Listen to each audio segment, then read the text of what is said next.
웰컴 임희재입니다. 자, 오늘은요 좀 어려운 이야기를 한번 해보려고 합니다.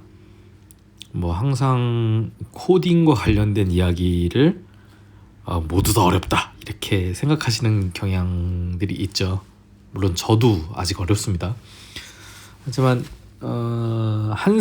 한 스텝씩 천천히 가다 보면 오르지 못할 산은 없다고 생각합니다. 제가 코딩을 처음 관심 갖게 된 것이 아마도 이런 것 때문이 아닌가라는 생각을 해보게 되는데요. 예를 들어 본문이 이렇게 있어요. 그러면 어떻게 하면 수동태를 찾을 수 있지? 라고 하는 생각이 먼저 들었어요. 어떻게 하면 수동태를 한 번에 검색할 수 있을까? 이렇게 검색창에 수동태 친다고 해서 나오는 것도 아니고요. 그렇다고 비동사만 검색을 해서 이렇게 하기에도 조금 부족해요. 그래서 어떻게 하면 수동태의 그 일관된 공식을 만들고 그걸 한꺼번에 검색을 할 수 있을까라는 걸 생각을 하면서 우연히 정규식이라고 하는 걸 알게 됐어요. regular ex죠. regular expression이라고 하는 정규식을 알게 되었는데 정말 신세계였습니다. 정말 신세계.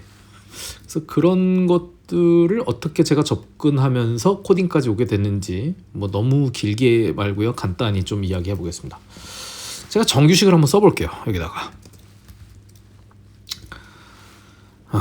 이제 여기서부터 단어가 시작한다는 뜻이에요. 그래서 수동태를 검색하려면 먼저 is가 있어야 되겠죠? 혹은 are, 혹은 was, or 있어야 되겠죠. be도 있을 수 있어요. 자, 그런 다음에 일반적으로 어떤 단어가 있어야겠어요. 이게 어떤 단어란 뜻이에요, 정규식에서. 그런 다음 제가 지금 쓰고 있는 이 프로그램은 Sublime이라고 하는 프로그램이에요. Sublime 텍스트 무료예요. 그냥 구글에서 다운로드 받으시면 됩니다. 반드시 이 옵션이 켜 있어야 되죠. 이게 바로 regular expression 정규식을 사용하겠다라고 하는 버튼이에요. 이게 켜져 있어야 됩니다.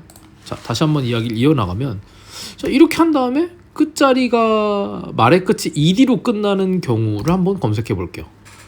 그러면 검색이 안 되던 것이 꽤나 잘 검색이 돼요. 수동태가. 예. 그리고 조금 더 이제 발전을 시켜보다 보니까 이 가운데 어떤 단어, 예를 들면 ly와 같은 이런 단어, ly로 끝나는 단어들도 가끔 들어가더라고요. 수동태에. 검색을 해볼게요. 지금 이 자료에서 나오진 않네요. 어떤 특정 단어 아무거나 있는 걸 한번 검색해보죠. 네. 그러면 이렇게 수동태랑 관련이 되어져 있는 표현들이 수동태네요. 네. 나오죠.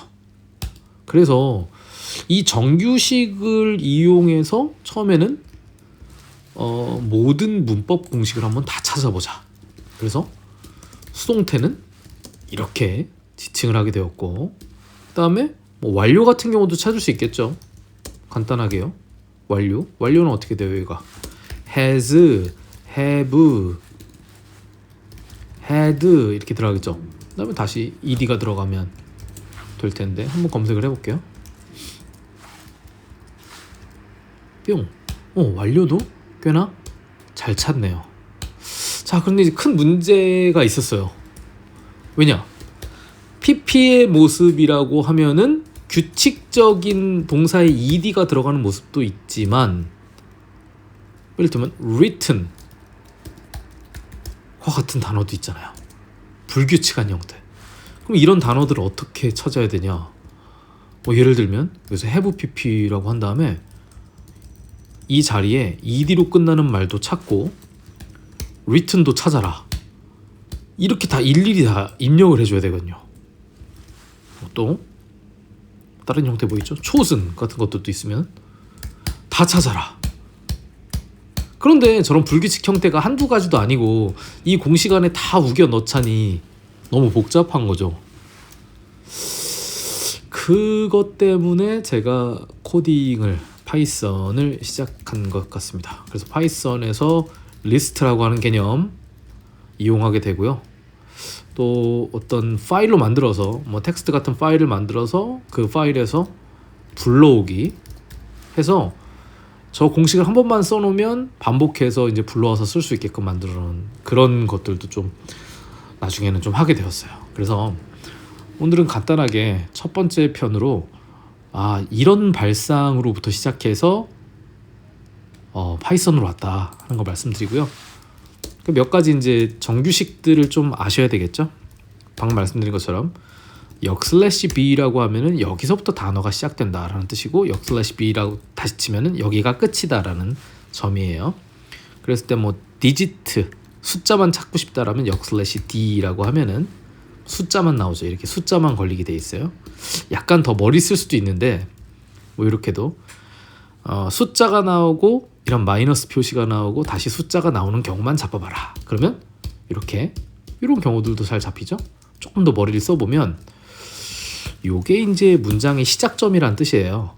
문단의 그 줄의 시작점에서부터 쭉 진행을 하다가 콜론 2개, 제가 이제 콜론을 구분자로 줬는데 더블 콜론을 이런 콜론이 2개 나오는 지점까지를 잡아라 라고 하면 잘 잡죠. 그리고 다시 한번 더 가볼까요? 이렇게 해서 다시 한번 콜론이 있는 지점까지 가면은 이번에는 영어 지문까지만 잡을 수도 있고요.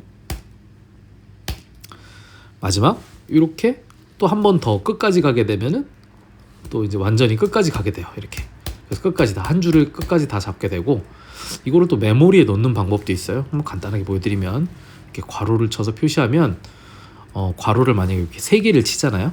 3개 1번 2번 3번 그러면 첫 번째 콜론 있는 더블 콜론 있는 데까지가 1번 메모리에 저장되고 두 번째 더블 콜론까지가 2번에 저장되고 나머지 부분이 3번에 저장되는데 저는 그러면 이 모든 것에서 3번만 남겨볼게요. 즉 한글 해석만 남길게요. 여러 노동을 좀 피할 수 있겠죠. 일일이 지워야 되는 것을 자 지울게요. 뿅. 그러면 각 줄에 이렇게 한글만 남게 됩니다. 한글 해석만. 이전 자료 다시 한번 보여드릴까요? 이전 자료는 이렇게 생겼었는데 한글만 이렇게 남길 수도 있고요. 아니면 또 역으로 해서 뭐 타이틀만 남기고 싶다. 그러면 1번 메모리까지 이렇게 남기면 이렇게 타이틀만 남는 거 이렇게 볼 수 있죠. 그래서 오늘 말씀을 이제 처음으로 시작한 배경은 여러분한테 regular expression 정규식의 세상을 좀 알려드리고 싶었어요. 문서는 구글링 해보시면 굉장히 많이 나오거든요. 거기에서 찾아보시고 조금만 연습해 보시면 됩니다. 그래서 Sublime 텍스트를 통해서 연습해 보시면 여러분도 제가 어떤 생각부터 시작해서 이렇게 코딩을 배우게 되는지에 대해서 아시게 될 것 같습니다. 자, 여기까지 하겠습니다. 감사합니다.